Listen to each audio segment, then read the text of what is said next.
Sebelum kita berdoa, Ibu Guru, kita mau bernyanyi terlebih dahulu ya. Percaya semua anak didik kami ada di rumah mengikutinya.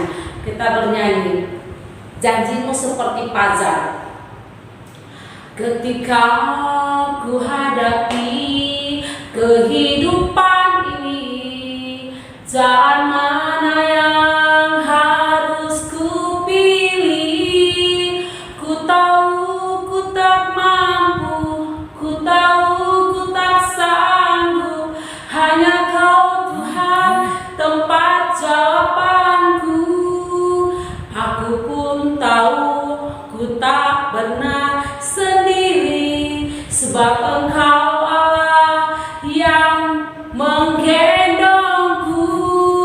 Tanganmu membelaiku, cintamu memuaskanku. Kau mengangkatku ke tempat yang tinggi. Janjimu seperti fajar pagi hari, yang tiada pernah terlambat bersinar. Cintamu seperti sungai yang mengalir, dan ku tahu betapa dalam kasih-Mu. Kita bersatu dalam doa. Ya Tuhan, benar janji-Mu seperti fajar yang tak pernah terlambat menyinari kehidupan kami.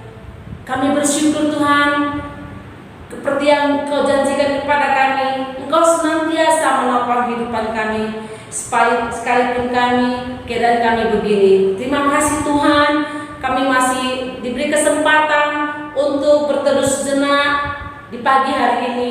Sebelum kami mau mendengarkan firman Tuhan, jaga peliharakan kami, anak didik kami yang ada di rumah, dan setiap keluarga mereka yang ada di rumah. Berikan kekuatan dan hati yang mengucap syukur, sekalipun keberadaan kami dari jauh. Kami percaya Engkau menyertai kami. Terima kasih Tuhan, berikan kepada kami Roh Kudus-Mu, supaya apa yang kami dengar di pagi hari ini kami mengerti dan kami lakukan dalam hidup kami. Dan nama Yesus kami berdoa dan mengucap syukur. Amin. Selamat pagi anak ibu sorta.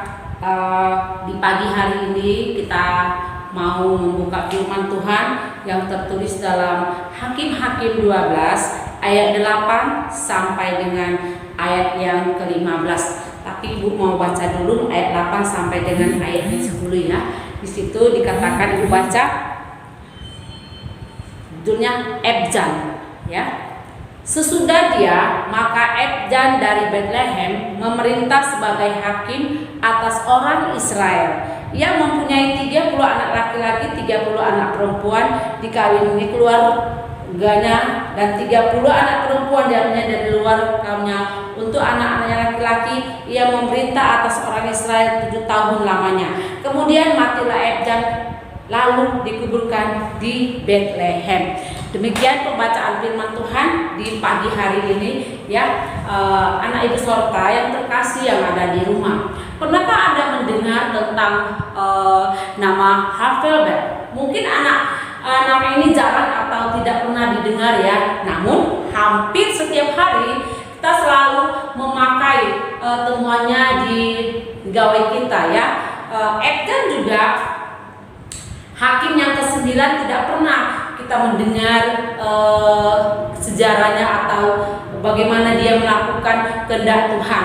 Tapi dia Tuhan pakai, ada 12 hakim dipilih Tuhan untuk bangsa Israel. Kemudian nanti Tuhan memilih raja sebelum kemudian. Dari ke-12 itu Ebjan adalah hakim yang ke-9 dipilih Tuhan ya. Mungkin Ebjan, Elon ataupun nama Alkitab yang hampir tidak pernah kita dengar ya di dalam Alkitab ini. Tapi sebagai hakim Tuhan memilih dia untuk menerangkan, memelihara iman bangsa Israel.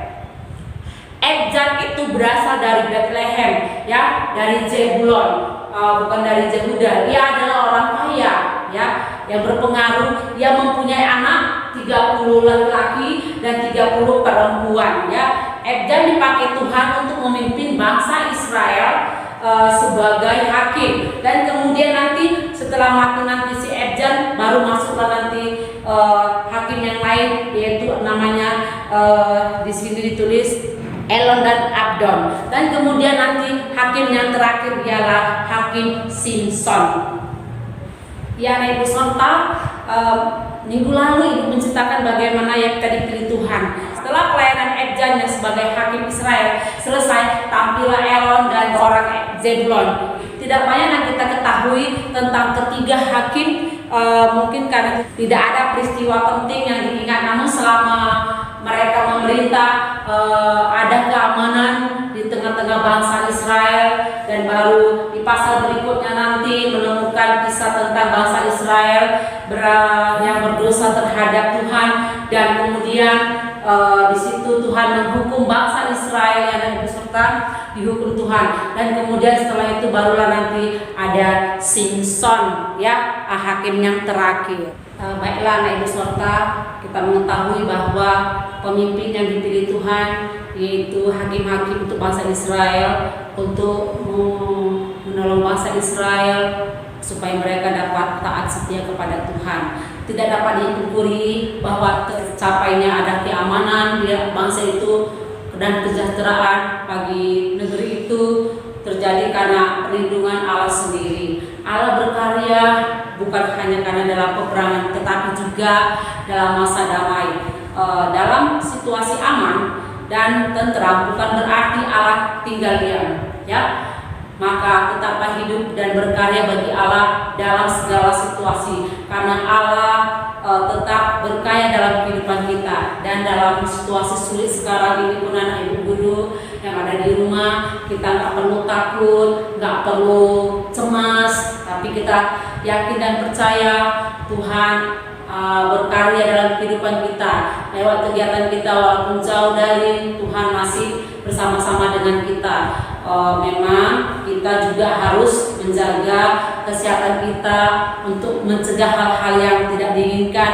Kita harus istirahat, menjaga juga pola makan kita supaya COVID yang ada di Indonesia ini dapat kita atasi. Kita berdoa buat pemerintah kita supaya pemerintah bijaksana mengatasi segala masalah yang ada di Indonesia ini. Kita yakin dan percaya Tuhan bersama-sama dengan kita, asalkan kita mau bersandar kepada Dia.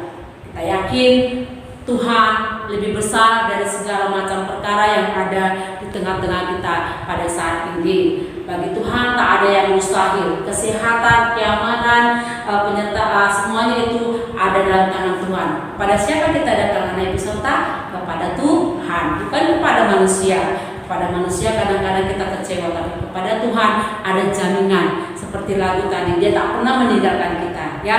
Asal datang kepada Tuhan, berserah kepada Tuhan, Tuhan akan menjawab doa kita. Sebelum kita berdoa. Bapa di surga, kami bersyukur padamu Tuhan, Engkau adalah Allah kami, Allah yang dahsyat, Allah yang maha kuasa, yang dapat mampu mengatasi segala masalah kami. Tuhan, kami yakin dan percaya ada waktu Tuhan untuk menjawab segala solusi dan masalah yang ada terjadi di Indonesia, yaitu COVID-19. Sekalipun anak didik kami daring, Kau berikan kekuatan kepada mereka, penghiburan dan juga rasa nyaman supaya mereka yakin ada suatu saat kami dapat kembali belajar seperti biasanya. Berkati keluarga mereka, berkati keluarga kami, pemerintahan kami Tuhan, kiranya Engkau senantiasa campur tangan. Kami percaya Engkau bersama-sama kami melewati masa-masa sulit sekarang ini. Ampuni dosa kami ya Tuhan, dengarkan doa kami. Di dalam nama Tuhan Yesus kami berdoa dan mengucap syukur. Amin. Shalom, selamat pagi, selamat belajar di rumah.